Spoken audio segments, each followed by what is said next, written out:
샬롬, 태도에 관하여 세 번째. 있잖아, 한겨레에서 칼럼을 연재하자는데 나는 소파에 누운 남편의 옆에 앉아 넌듯이 말을 걸었다. 잘 됐네. 주제가 뭔데? 보던 책에서 눈을 떼지 않고 그가 대답했다. 그래서 말인데 내가 사랑한 남자들 어때? 그 말을 들은 남편이 미간을 찌푸리며 몸을 일으켜 세워 앉더니 한숨을 내쉬었다. 역시 곤란할까? 좀 그렇지. 나는 기가 죽었다. 아무리 그가 신문 기자라는 같은 업종의 종사자라 해도 아내가 과거에 사랑한 남자들에 대한 글을 신문 지면에 한 번도 아니고 여러 번에 걸쳐서 쓰면 남편이 부대끼겠지. 그런데 웬걸? 내 말은 내가 사랑한 남자들이라는 주제를 잡으면 그거 얼마나 쓰겠어? 쓸 수 있는 얘기가 한계가 있다고. 내가 사랑한 남자만 아니라 미워한 남자라거나 인상적인 남자라거나 등등 골고루 다양하게 다뤄야 반년이라도 버티지. 예상치 못한 반응에 나는 두 눈을 동그랗게 뜨며 그의 옆모습을 많이 쳐다보았다. 나는 네가 뭘 쓰든 상관없어. 다만 나의 얘기만은 쓰지 마. 이런 데다가 남편 얘기 쓰면서 역시 남편을 사랑하네 어쩌네 그러는 거 유치하거든. 사실대로 말하자면 내가 사랑한 남자들이라는 주제로만 반년을 좋게 채웠을 수 있었지만 그의 조언을 따르는 바람에 연재는 1년이 훌쩍 넘기고도 남았다. 칼럼의 제목은 남자들로 정해졌고 내가 좋아했던 남자들에 대해 주로 썼지만 그의 조언대로 복잡한 감정과 생각을 불러일으켰던 기억 속의 남자들에 대해서도 자유롭게 쓸 수 있었다. 주변의 유부남들은 자신들이 그 칼럼의 남자 주인공이라도 된 양 남자들 칼럼을 즐겁게 읽어주었다. 덧붙여 곧잘 칼럼을 보고 남편이 뭐라 하지 않더냐 정색하지 않느냐며 남의 가정불화 가능성을 걱정해 주었다. 나는 아마도 남편을 읽지 않을 거라고 대답했다. 사실 그가 내가 펴낸 책 중 그가 읽은 것은 당시엔 엄마와 연애할 때가 유일했다. 그거야 그가 세상에서 가장 사랑하는 두 여자에 관한 이야기니까 재밌을 수밖에 없던 것이고 그 외 나의 다른 글들은 자기 취향이 아니라서 읽지 않는다고 못 박았던 터였다. 그럴 리 없지. 읽지 않는 척하면서 다 읽었을 거예요. 내가 그렇게 있는 그대로를 말해줘도 그 유부남들은 자신들의 추리를 확신하며 누나를 골라댔다. 대체 나보고 어쩌란 말인가. 어쨌거나 남편은 격주로 내 칼럼이 한겨레 매거지면에 게재될 때마다 회사에서 그 지면만 쏙 빼고 구김 하나 없는 상태로 그 다음날 내 작업 책상 위에 사뿐히 올려놓고 출근하곤 했다. 읽지 않고 있다를 어필하는 그만의 방식이었다. 예전에 프리랜서로서 일을 막 시작했을 무렵 집 밖에서 한 살 연하의 일러스트레이터 남자와 작업실을 1년간 같이 쓴 적이 있었다. 여태껏 나와 5권의 책에 일러스트 작업을 같이 한 조성민 작가다. 이 책에 수록된 프로필도 그렸다. 그러고 보니 그때도 주변에 유부남 아저씨들은 흥미진진한 눈빛을 띠며 괜찮겠어요? 라고 걱정해 주었다. 세상은 실로 배려심 깊은 한가한 아저씨들로 넘쳐난다. 그 걱정이 무슨 의미인지 몰랐다가 그로부터 1년 후 작업실에서 이사 나올 때 차에 몇 안 되는 나의 소지품 박스를 허겁지겁 실어 나르는 남편의 몸놀림과 표정이 유난히 가벼운 걸 보고 닫힌 공간에서 또래의 이성과 하루 종일 같이 지낸다는 것은 그렇게 오해될 수 있겠구나 하고 한 발 뒤늦게 깨달았다. 봄에는 부쩍 어떤 상대와 결혼해야 하냐는 질문을 많이 받는다. 최적화된 상대는 없다. 결혼 생활을 통해 이 세상에 내 남자, 내 여자란 존재할 수 없음을 깨닫고 체념했다. 사람을 소유할 수도 없고 상대를 내 입맛대로 바꿀 수도 없고 끊임없이 같은 깊이로 사랑할 수도 없다. 결혼이 인생에서 하나의 큰 획을 그어주면서 기분 전환이나 새로운 도전이 될 수는 있어도 행복을 보장해 주진 않는다. 결혼은 동화책처럼 그들은 그 후 영원히 행복하게 살았다도 아니고 결혼 전 일상처럼 좋았다가 좋지 않았다가를 반복하는 지극히 인간적인 삶이다. 결혼을 해도 둘 다 여전히 불완전한 인간임에는 변함이 없으니까. 그래도 나는 서로를 좋아하는 두 사람이 할 수 있는 최대치의 애정 표현은 결혼이라 생각하고, 결혼을 하면서 다른 인간에 대해 깊이 이해하거나 내가 이해받으려고 노력한다는 면에서는 결혼이 꽤 의미 있는 행위라고 생각한다. 모든 것에 빛과 그림자가 있듯이 결혼에도 행복과 고통이 동전의 양면처럼 존재한다. 결혼을 하면 보이지 않던 여러 갈등 요소가 생기며 어두운 그림자의 부분을 끌어안을 인내심과 이해심이 중요해진다. 청혼하며 하는 너는 행복하게 해줄게 라는 말은 그 순간에는 진심이겠지만 배우자 포함 그 어떤 가까운 인간 관계도 나의 인생을, 나의 행복을, 내가 외롭지 않음을 보장해 줄 수는 없다. 고독은 스스로 떠안고 처리해야만 할 것 같다. 남편과 내게 드물게 같이 좋아하는 더 피치 보이스의 노래는 어떤 경우라도 너를 사랑할 거라 말하지 못할지도 몰라. 만약 네가 내 곁을 떠나간다 해도 인생은 계속되겠지라며 가장 가까운 관계에 있어서도 야멸차게 리얼리즘적 보류 조항을 달고 있는데, 정말 만약 당신이 내 곁을 떠난다 해도 인생은 계속될지도 모른다. 그렇다. 그토록 사랑했던, 오랜 시간을 같이 했던 당신이 내 인생에서 사라진다고 해도 인생은 그럼에도 불구하고 계속 흘러간다. 서로를 사랑하는 두 사람에게 얽힌 진정한 슬픔과 아름다움은 바로 거기에 있는 것 같다. 우리는 그저 그렇게 한때 서로의 곁에 머물다 가는 것이다. 그래서 그토록 너그럽고 관대하게 서로를 지켜봐 줄 수 있었나 보다. 현실 생활에서의 평등. 직장인의 애환을 그린 만화 미생에서 가장 인상적인 장면은 가정생활과 직장생활을 병행하는 것에 어려움을 느끼는 여자 선 차장의 에피소드였다. 그녀는 회사에서는 없어서는 안 되는 유능한 인재지만 아직은 엄마의 손을 많이 필요로 하는 어린아이를 두고 있다. 그렇다고 회사를 그만두게 되면 가정의 전체 수입은 줄어들고 자신의 커리어는 단절된다. 하지만 아이에게는 그녀만의 유일한 엄마다. 선 차장은 저녁에 퇴근해서 남편에게 상의하기로 한다. 자, 어때 거실의 풍경? 남편은 소파에 편히 앉아 승진시험 준비를 하고 있고 아내는 바닥에 절퍼덕 앉아 건조가 끝난 빨래를 개키고 있다. 퇴근을 하고 집에 와서 아내는 계속 가사 일을 해야 한다. 이 장면이 주는 불쾌한 충격은 이 모습이 실제로 우리가 현실에서 겪는 것을 얼마간 보여주기 때문이다. 가사 분담의 문제는 우리가 머리로는 이론적인 성평등을 외치지만 현실 생활 속에서는 여전히 삐걱대는 어려운 소재이다. 가사 분담 문제가 어려운 이유는 내가 세상에서 가장 사랑하는 사람과 갈등 관계에 놓이기 때문이다. 갈등으로 마음이 고통스럽기보다 차라리 몸이 피곤한 게 낫겠다 싶어 많은 여자들은 그냥 내가 하고 말지라며 체념한다.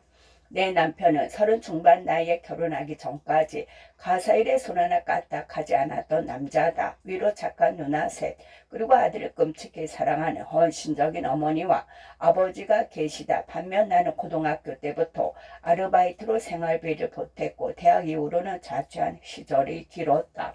이런 남자와 여자가 만나 부부의 연을 맺으며 어떤 그림이 그려지리라 쉽게 상상이 갈 것이다. 결혼 초반에 가사 분담의 문제로 부엌 테이블을 사이에 두고 밤을 새워서 싸우다가 곧장 출근하기도 했다. 그리고 싸움 횟수만큼 남자는 점점 더 가사일을 분담하게 되었다. 그가 자란 남아 선호적 환경을 고려해보면 지금 이만큼 가사 분담을 하는 게 감개무량하다. 그런데 여기서의 슬픔은 남편이 환골탈태해서 노력한들 그 수준은 내가 원하는 가사 분담의 기준을 충분히 만족시키지 못한다는 점에 있다. 물론 남편들 중에 시키면 거부하고 있지 않거나 우물거린다거나 투덜대며 하는 이들도 있다. 시키면 하라는 대로 해주는 남자는 양반이 아닐까 한데 나는 그게 성에 차지 않는다. 네가 하라는 대로 할게. 마님의 분부만 기다리겠다는 머슴 같은 대사가 그다지 기쁘지가 않다. 그 말에 행간에 스스로가 가사일에 대한 주인의식이 없음을 드러낸다. 주도권이나 자발성, 책임을 갖지 않겠다는 얄미운 선언처럼도 들린다. 그러니까 자신은 어디까지나 협조적인 비관련자의 입장으로 남고 싶다는 거 뭐 하나 시킬 때마다 사랑과 존중의 마음으로 부탁하고 일을 어설프게 끝내놓은 다음에는 반드시 칭찬해 주는 거. 아, 이거 자체도 피곤한 일이다. 가사 분담에 대한 파블로프의 개훈련을 반복하면서 그나마 한 가지 오해를 풀었던 것은 그가 일부러 나 몰라라 하는 것은 아니었다는 점이다. 내 남편 포함 많은 남자들은 몰라서 먼저 하지 않거나 해야 된다는 의식 자체가 자동 탑재되어 있지 않은 경우가 많다. 즉 그들 스스로가 태생적으로 깔끔한 결벽증 타입이 아닐 바에야 먼저 알아서 가산일을 처리하겠다는 생각 따위가 머릿속에서 일어나지 않았다. 왜냐하면 그들은 그렇게 키워져 왔으니까. 내가 가사 일을 하며 피곤하다고 투덜대면 그는 안쓰러워하며 이렇게 위로했다. 피곤해? 그럼 하지마. 그 말 한마디에 가사 일에 대한 남자들의 기본 감각이 얼마나 근본적으로 마비되어 있는지를 확인할 수 있었다. 여자가 피곤하고 힘들다고 푸념하는 것을 번역하자면 즉 내가 지금 피곤하고 힘드니 이건 당신이 해라는 말이다. 그런데 남자들은 피곤하고 힘들다를 굳이 그대로 피곤하고 힘들다로 밖에 이해하지 못한다. 반면 여자들은 가사 일을 하지 않으면 안 되는 일로 어느새 슬프게 재득하고 만다. 그런 전후 사정에 대한 센스가 없는 그들에게 당연히 같이 해야 하는 일인데 왜 내가 부탁하듯 말해야 하는지 또 만만치 않게 화나는데 그래봤자 강아지 눈방울로 원망스레 나를 바라볼 뿐이다. 아내가 힘겨워하고 남편은 억울해하고 하지만 내 개인적 경험을 비추어 말하자면 정말이지 남자들은 말을 해야만 알아듣는다. 아기가 없으므로 더 우라통이 터진다. 어쨌든 곧 죽어도 가사일을 못하겠다라고 선언하는 남자가 아니라면 남은 일은 꾸준한 길들이기밖에 없다. 처음 하는 생소한 모든 일에 그러하듯이 여기서부터는 아내들의 인내심이 필요하다. 매번 일을 하나하나 시켜야 한다. 처음엔 행동이 굼뜨기 때문에 같은 말을 반복해야 한다. 하겠다고 해놓고선 잊어버리기도 하니 속에서 열불이 터져도 화내지 말고 다시 무엇을 해달라고 재차하려야 한다. 대부분의 남자들은 사랑의 마음이 우러나서라기보다 단지 아내한테 잔소리를 듣기 싫기 때문에 가사일을 하기 시작한다. 아내의 심기가 불편하면 본인도 불편하니까 동시에 그들은 지시받고 조종당하는 기분을 싫어한다. 그래서 어떤 이들은 남자에게 일을 다 하며 칭찬을 꼭 해줘서 기분 좋게 해. 다음에 또 하게 만들라는 칭찬 요법을 권하지만 나는 그렇게까지는 못하겠다. 아니 하기 싫다. 가사일이 끝났을 때 아무도 그에 대한 고마움이나 고됨을 병해주지 않는 그 적적함과 허탈함을 너도 느껴봐야만 한다. 처음 일을 시키고 몇 차례 반복하며 하나의 습관이 만들어진다. 말을 굳이 부탁하듯 부드럽게 하지 않아도 아내가 어떤 일을 해야 한다고 주지시켜주면 남편은 그 일에 반자동적으로 작수한다. 경험이 더 쌓이면 이제 문장이 아닌 단어 몇 마디, 눈에서 뿜어지는 빔 한 줄기로 자신이 뭘 해야 하는지 곧잘 알아듣게 된다. 어느덧 남편은 이제 아내가 자신에게 일을 시킬 것인가를 사전에 감지하게 이른다. 이제는 어떤 징조가 보이면 내가 식기 전에 밥 먹고 내가 설거지 할 테니까 놔둬 같은 선언을 먼저 함으로써 애처럼 칭찬을 바란다. 물론 나는 그래라고 대꾸하지만 뚜껑을 덮어 반찬통들을 냉장고에 집어넣는 것부터가 설거지임을 깨달은 날이 올 때까지 칭찬을 하고 싶지가 않다. 게다가 자신이 당연히 설거지를 하는 거라고 생각하면 그런 선언 자체를 하지 않을 것이다. 앞서도 말했지만 처음 가사일을 시킬 때 남편은 순순히 원하는 대로 따라주지 않으면 답답하거나 싸울까봐 에이 시키느니 내가 그냥 하고 말지 싶겠지만 부디 그 순간의 불편함을 견뎌내주기를 바란다. 내 마음이 불편할 바에야 차라리 몸이 힘든 게 낫다고 생각해서 그 순간을 참지 못하면 시간이 지나 몸은 몸대로 마음은 마음대로 힘들어지. 힘들어질 것이기 때문이다. 가사 분담은 한 가정에 대해 부부로서 책임을 함께 지는 문제이자 가정 자체가 불행해지는 것을 막기 위한 것이기에 내가 남편을 개선시키는 과정에서 일어날 수 있는 갈등을 두려워하지 말아야 한다. 가사 분담 때문에 몇 번의 갈등과 싸움을 겪다 보면 경쟁력을 가진 여자들은 가사 도우미의 도움으로 문제를 해결하기도 한다. 그건 그것대로 효율적이지만 나는 다른 여성의 노동력을 빌려 쓰는 것에 대해 그다지 마음이 편치가 않다. 감정 노동하지 않으니 편하고 좋지만 근본적인 문제를 대면하지 않는 것 같아서다. 우리 가정은 남편과 나 둘이 같이 구축한 세계다. 우리가 더럽힌 거, 먹는 거, 우리가 낳은 거, 우리가 직접 앞가림과 뒷바라지를 해야 한다고 생각한다. 타인의 노동력을 빌리기보다 우리대로 효율성을 가해 보기로 한다. 우리대로 효율성을 기해 보기로 한다. 가사일을 최소화하고 불필요한 물건은 그때그때 다 버린다. 청소하기 가장 편한 도구를 구비한다. 기계가 도와줄 수 있는 부분은 기계의 힘을 적극 빌린다. 외식은 줄이되 시간을 아끼기 위해 건강하게 만든 반찬들을 주문해서 먹는다. 매번 직접 차려 먹지 못한다고 해서 죄책감을 가지지 않고 사 먹더라도 건강식을 사 먹는다. 초기에는 가사 일을 한번 시키는 게 그렇게 힘들어도 가사 분담 문제로 불편하거나 싸웠다 해도 가사 분담에 관한 소통 패턴을 만들면 어느새 점점 부부간의 자연스러운 협업 체제가 만들어져 간다. 남편도 몸에 익어 점점 덜 버거워하고 가사 일을 하면 할수록 보기보다 힘든 거구나를 동감하면서 그간 아내의 일방적인 수고를 미안해하고 자신이 더 해야 할 책임을 느낀다. 직접 해보지 않으면 그것도 의무적으로 반복해보지 않으면 그것이 보기보다 얼마나 고된 노동인지를 알 수가 없다. 이제는 신경을 예민하게 곤두세울 필요 없이 도움이 필요할 때 남편에게 말하면 바로 한다. 시키지 않아도 설거지가 쌓여있으면 알아서 말없이 치운다. 밥을 할 줄 알게 되었고 혼자 밥을 먹어야 할 때는 스스로 챙겨 먹을 줄 알며 분식 요리는 그가 도맡아 한다.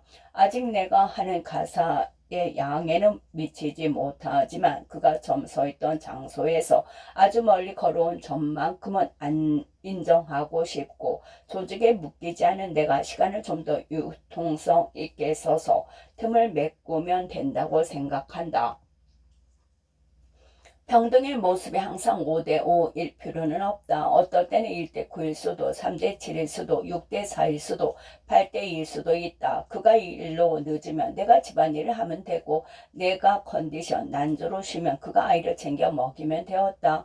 정말로 좋아하는 사람이라면 조금 더 했다고 손해봤다고 억울해하지 않는다. 왜냐하면 그 반대의 경우로도 인생의 많은 날들을 채우게 될 테니까.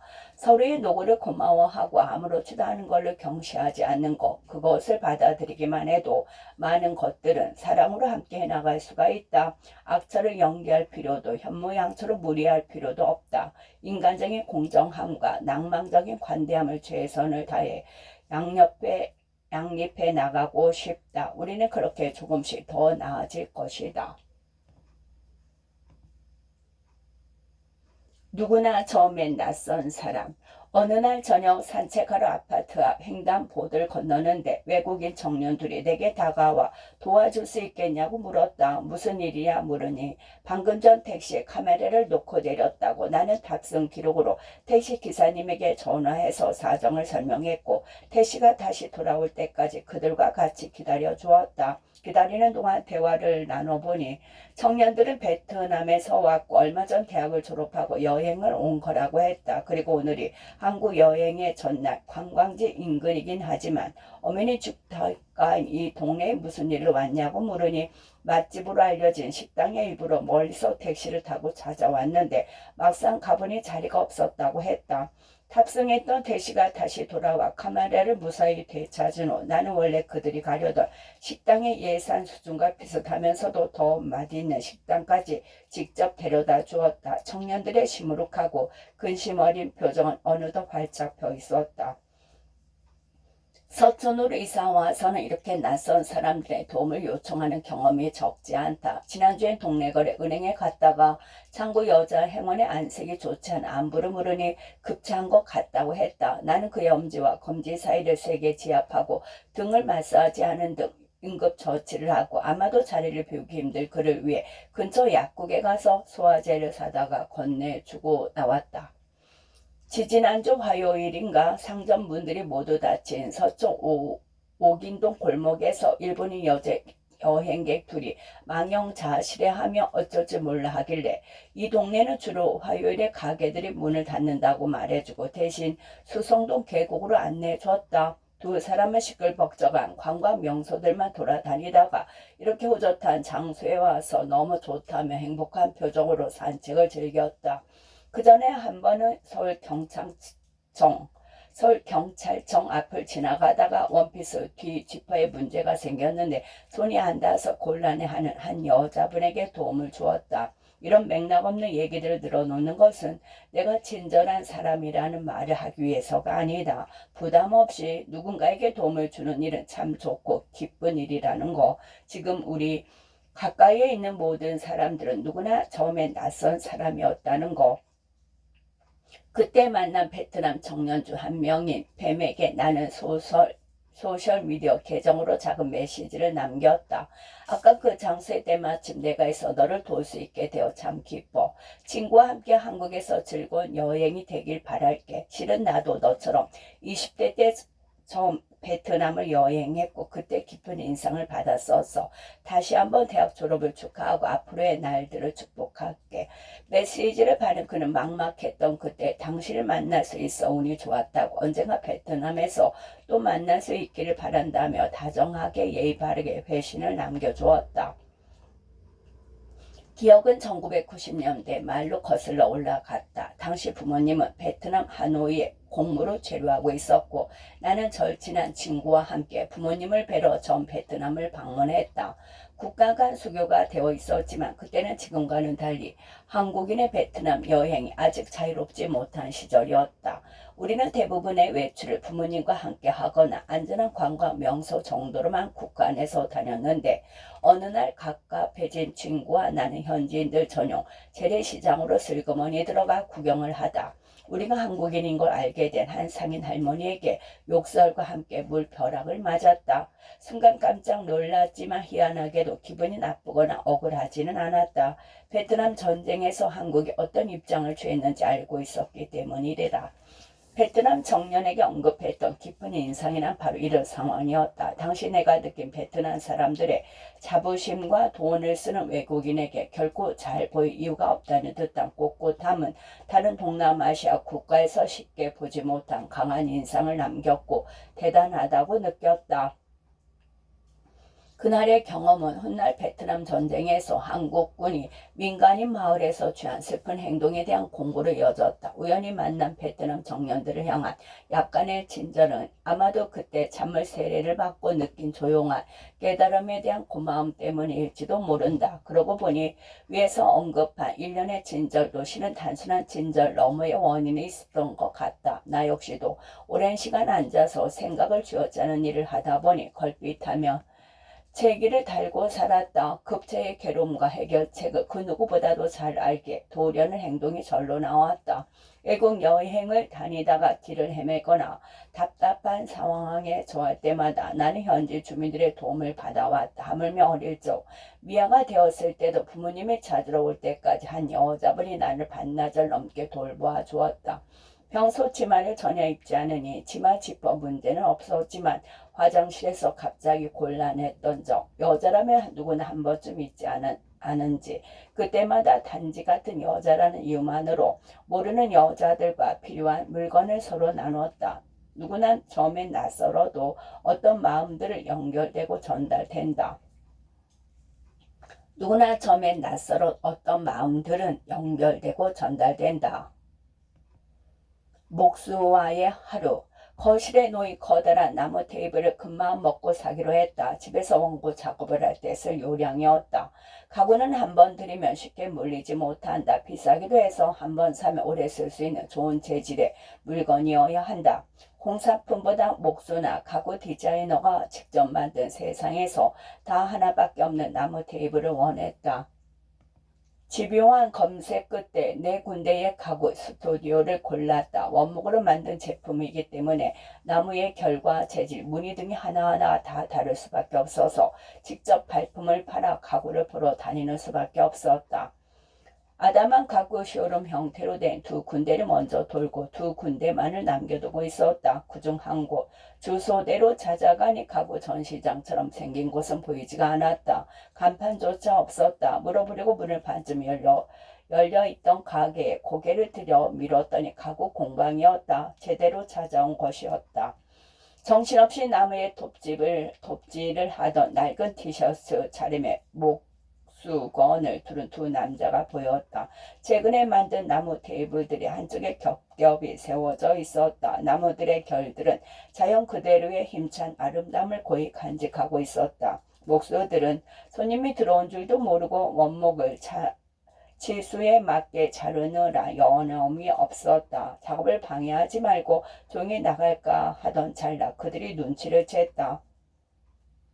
그러고는 하던 일을 멈추고 나와 내 친구를 응대했다. 과도하게 친절하지도 억지 미소를 짓지도 않았다. 그저 담담하게 시간을 들여 나무 테이블을 관찰하고 만져볼 기회를 주었다. 우리 제품이 좋다거나 우리 제품이 왜 다른 제품들에 비해 더 좋은지에 대한 거론도 하지 않았다. 다만 나무에 대해 많은 것을 가르쳐 주었다. 어떤 종류의 나무로 테이블을 만들고 각 나무마다 테이블로 만들었을 때 어떤 장단점이 있는지를 단순히 눈으로 보기에 예쁜 나무 테이블만을 염두에 두고 온 나로서는 무척 도움이 되는 지식이었다. 더 자세한 내용을 이것저것 캐물어도 귀찮아하기는커녕 더 신이 나서 알려주었다. 손님, 공부 많이 하고 오셨네요. 그들은 질문을 많이 하는 모범적인 소비자라며 나를 기특해 했다. 한 사람 한 사람의 고객이 자신에게 맞는 물건을 잘 고르기를 진심으로 바라는 것 같았다. 아니, 단순히 물건을 고르는 게 아닌 제대로 된 인연을 만나게 되길 바랐다. 오랜 기간 매일매일 곁에 두고 보면서 같이 살아야 하기에 가구는 인연이라고 할 만했다. 직접적인 장사와는 별 관련 없는 나무에 대한 이야기를 해주는 순수하고 선량한 마음이 조금은 신기하기도 해서 음흉하게 슬그머니 말을 흘렸다. 오늘 몇 군데 다른 가구점에도 발품을 팔고 있었어요. 그들은 그런 말을 들어도 표정 하나 바뀌지 않았다. 경쟁심을 느끼고 조급해하거나 기분 나빠하기는커녕 해맑게 미소 지었다. 아, 그래요? 정말 잘하시는 거예요. 가구는 적당히 타협하지 말고 진짜 이것저것 많이 본 다음에 신중하게 골라야 해요. 그래야 자기한테 딱 맞는 짝을 찾을 수 있어요. 당장 살 것도 아니면서 여기저기 들쑤시고 다니는 행동을 나무라기커녕 도리어 칭찬을 받았다. 나는 한층 더 사악해졌다. 인터넷을 여러 군데 검색하다 보니 여기 가구 디자인 스타일과 비슷한 곳도 있더라고요. 이제 마지막으로 거기에 가보려고요.